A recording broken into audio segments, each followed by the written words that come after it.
আমি ডাক্তার জাফর হক, উত্তর যাত্রাবাড়ি 4 নম্বর গেট, ঢাকা, বাংলাদেশ থেকে। আজকে আমার 114 নম্বর ভিডিওর ফলো আপ। রুমাইসা নামক যে বাচ্চাটি, যার ফুসফুস অপারেশন করার কথা বলা হয়েছিল, অপারেশন করলেও বাঁচবে না, এমনিও বাঁচবে না, যার সমস্যা ছিল মাইক্রো হাইপোক্রোমিক অ্যানিমিয়া উইথ থ্রম্বোসাইটিস। তারপরে এমআরআই রিপোর্ট ছিল সিআরপি ছিল 70.77 এবং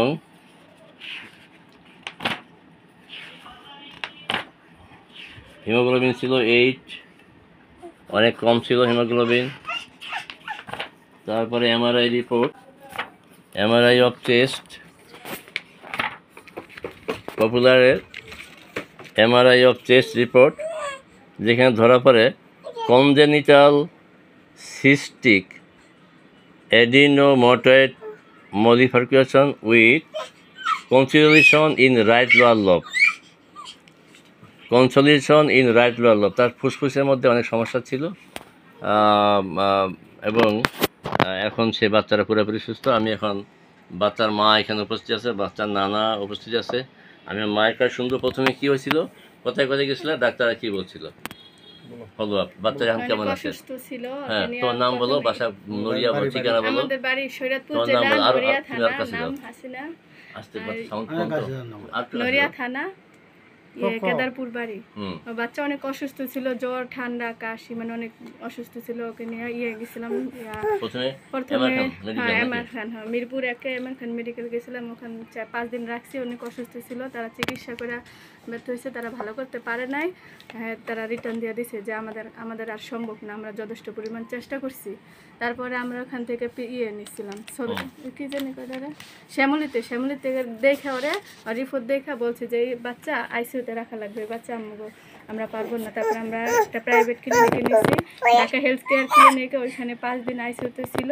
আইসিইউ চিকিৎসা করার পরে তারা বলছে যে এই বাচ্চার ভিতরে ফুসফুস নষ্ট হয়ে গেছে, অপারেশন ছাড়া এই বাচ্চা ভালো হবে না। তা আমরা যথেষ্ট পরিমাণ চেষ্টা করছি, যেটুকু ভালো করছি, কিন্তু এই বাচ্চা অপারেশন ছাড়া ভালো হবে না।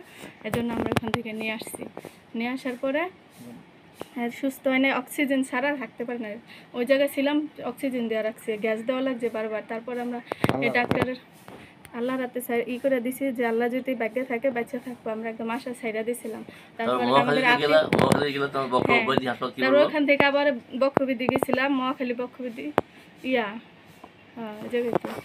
গেছি। ওই জায়গায় একই কথা বলছিল ডাক্তার, দেখছি বড় ডাক্তারের রিপোর্ট নিয়ে দেখাইছি, দেখেন তো বাচ্চাটার কি সমস্যা। রিপোর্ট দেখে ওই ডাক্তার একই কথা বলছে যে বাচ্চার ফুসফুস হয়ে গেছে, এক সাইড ইনফেকশন হয়ে গেছে, বাচ্চা অপারেশন করা লাগবে, অপারেশন ছাড়া এই বাচ্চার কোনো চিকিৎসা নেই। ওই ডাক্তার ওখানে রেখে যায় নাকি হয় যে ওই ডাক্তার নাকি বোর্ডে যখন এমআর খান মেডিকেলে ভোট করা হয়েছিল, ভোট করা হয়েছে, তো সব ডাক্তার আমরা কান্নাকাটি করছি মতন সব ডাক্তারে মানে ভোট করে দেখছে যে রিপোর্টগুলো যে তারা চেষ্টা করে পারে নাকি। হ্যাঁ, তারা পারে না, তারা বলছে আমরা সম্ভব না, আমরা পারব না, অনেক চেষ্টা করছি বাচ্চার জন্য, যে ছোট বাচ্চা আমাকে মায়া লাগছে, আমরা অনেক চেষ্টা করছি, পারে নাই। তারপর মহাখালী ওই ডাক্তারও বলছে যে এই বাচ্চা অপারেশন ছাড়া ভালো হইব না। আর তারপর আমরা বলছি দেখেন অন্য কোনো চিকিৎসা নাই, করছে এই অপারেশন ছাড়া আর কোনো চিকিৎসা না, লাস্ট চিকিৎসাই অপারেশন ছাড়া এই বাচ্চা ভালো হইব না।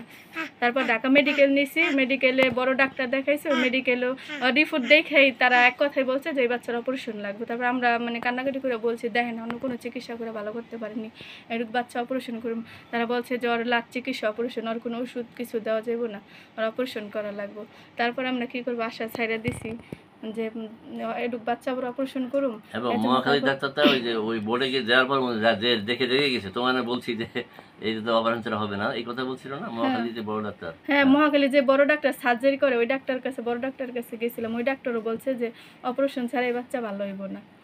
তারপর আমরা যে আমার আত্মীয়র কাছে খবর পাই, আমরা এই ডাক্তারের কাছে আসি। আল্লাহর রহমতে আমার বাচ্চা অনেক সুস্থ, ভালো আছে। এখন তো আগে ঘন জ্বর হইতো, শ্বাসকষ্ট ছিলই, 2 মাস জ্বর যাচ্ছিল না। আচ্ছা, এখন তাহলে নানা নিবার নাতির নিয়ে কেমন সমস্যা ছিল? নাতি আল্লাহ দিলে অনেক সুস্থ। আমরা দাবি ছেড়ে দিয়েছিলাম যে আল্লাহ বাচ্চা বাঁচাইব, না বাঁচাইলে না বাঁচাইব। অনেক হাসপাতাল ঘুরছি, কোনো সম্ভব হয় না বাঁচানোর, কোনো ডাক্তার সম্ভব হয় না যেন বাঁচতে পারে। অপারেশন ছাড়া, আর অপারেশন করলে যে এমনি মারা পড়বো। এই কলমটা অনেক টাকা পয়সা ব্যয় করছি, কলমটা নিয়ে নাও এটা 2-3 লাখ টাকা ব্যয় করে এরপরে এই ডাক্তারের খরচ পাইয়া এক আত্মীয়ের কাছে আল্লাহ এর ওষুধ খাওয়ায় আল্লাহ মাফ করছে। এটা দাও আল্লাহ হারবো আইসি আবার এই যে এটা অনেক সুস্থ আছে, আমার নাতিন অনেক সুস্থ আছে। হ্যাঁ আচ্ছা, ধন্যবাদ। ধন্যবাদ। আপনারা জানলেন, অনেকেই প্রশ্ন করে যে সে রুমাইসা কেমন আছে। আল্লাহর অশেষ রহমতে আপনারা দেখলেন যে রুমাইসাতে স্বাস্থ্য আগের চেয়ে আল্লাহর ভালো হয়েছে। আল্লাহ কাছে কোটি কোটি শুকরিয়া, আল্লাহ তাকে ভালো রেখেছে। তো আমার আসলে এটা ভিডিও ফলো আপ।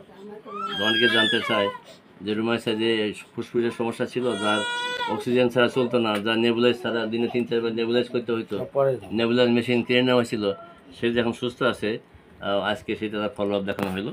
তো আল্লাহর কাছে কোটি কোটি শুকরিয়া। সমস্ত অসহায় মানুষকে আল্লাহ ভালো রাখুক। আমি সবার কাছে আমার জন্য দোয়া চেয়ে, অনেক রোগী এখানে বসা আছে, আর সময় নষ্ট না করে এখানে শেষ করছি। আসসালামু আলাইকুম ওয়া রাহমাতুল্লাহি ওয়া বারাকাতুহু।